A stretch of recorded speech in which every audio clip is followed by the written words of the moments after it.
Micronesia. Micronesia is long. It starts basically with Guam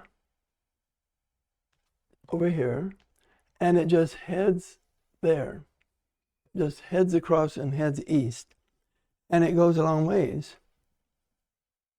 It's through by the date line, but it consists of a lot of islands, and their United Airlines basically flies to the different islands. You start in Honolulu, and you stop about 4 or 5 times, getting to Guam, and it goes I think every day, and you go to one of the islands, stay a day or two, go to another island, stay a day or two, and they're beautiful islands. Many of them are beautiful, tropical. Some have mountains on them, some are more flat, and it's just a very interesting place. But you have to want to see World War II history, because there are planes and boats that are down on the bottom of the ocean that during the war on some of these islands, and there's some fishing that's pretty good in some of them, and where they advertise it and promote it.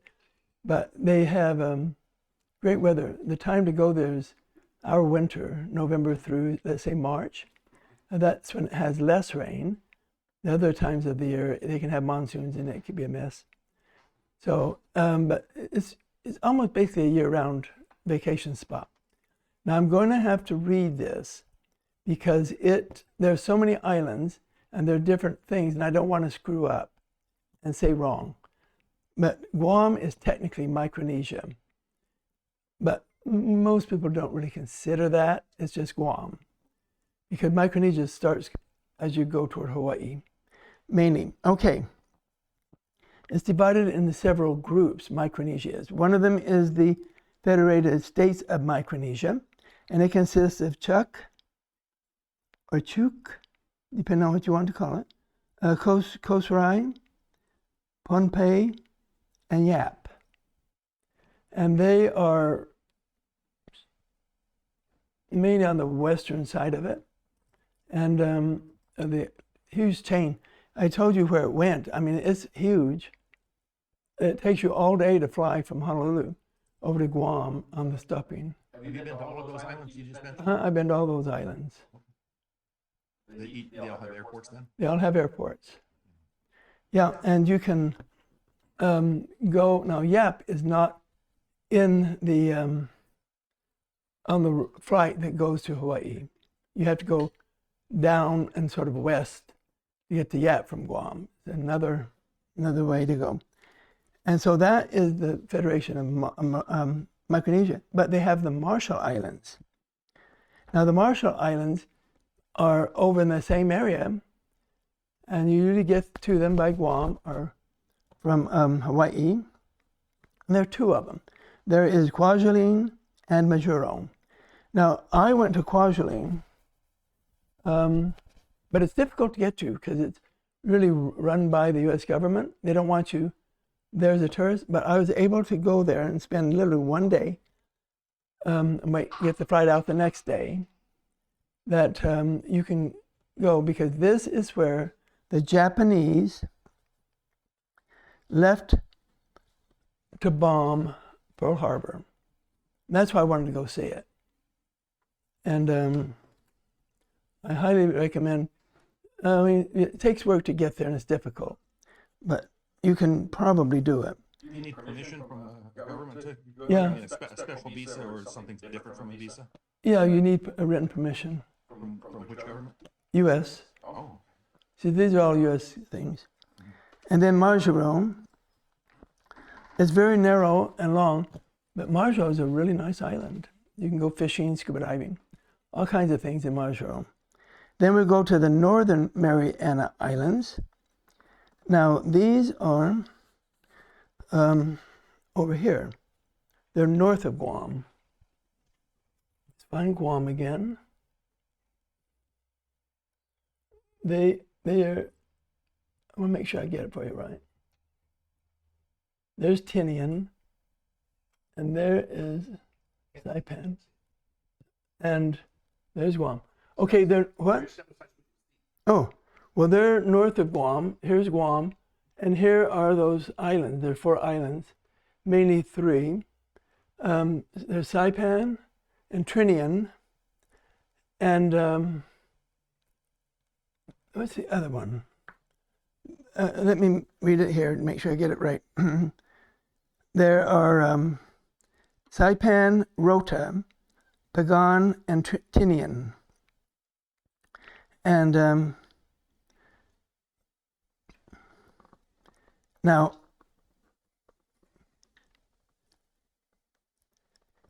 they're most of them very small.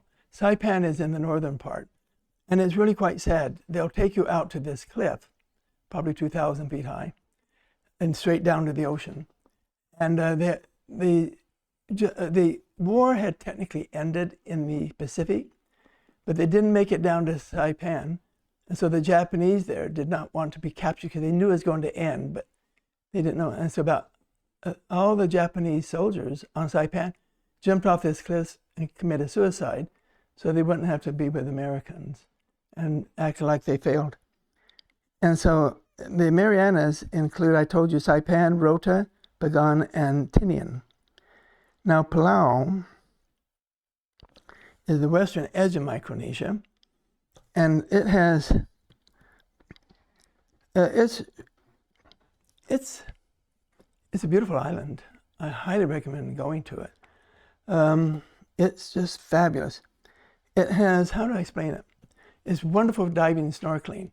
They have this sort of lagoon type thing with sort of floating trees and plants, and you go out by boat and you scuba dive and snorkel. The island is wonderful. And Rhoda, no, it's not Rhoda. Why can't I remember? Kuror. I'm just blank. But one of the islands right in that area, they're all south of Guam. One of them is famous for its rock money. You can go see the rock money. They don't use it anymore. But they go see the rock money and go to Palau to see the fabulous snorkeling and diving. And I highly recommend doing it if you get a chance. What is the rock? Oh, they use rocks instead of money. See, I guess you give value to the weight of the rock or something. But they used to do that for centuries. Do the rocks have some type of carving or markings? Not the ones I saw. Oh, so it's just based on the size of the rock that the... I guess so. So could people just go down to the beach or something and pick up more rocks and use them for that? No, there had to be a certain kind, I think. A certain kind of rock. Yeah. Okay. Because they use it as their official money. But anyway, do all of Micronesia. I wouldn't do all of Micronesia in one trip because I think you'd get very confused as to what happened on which island because they're very similar in peoples and what you do and what they look like. I mean, some are more atolls, some are more mountainous, but you'll get confused. I recommend maybe doing the northern part, where Saipan and Tinian, and fly to Guam and do them, and then fly up to Tokyo, do Japan, and come home. I mean, you could do that, and you can do the southern ones, like Palau, and you could continue on to the Philippines or on to Hong Kong, and maybe go to Thailand, something like that, because it'd be a good break, but don't do all the ones. If you're going to do the eastern ones, like the Marshall Islands and things that you go in east, you can do them in one trip, but it would take you to do it right, probably close to 2 weeks. You start in Honolulu and you go bop, bop, bop, bop, bop until you get to Guam, and then you can fly home from there. But it would be a nice little trip.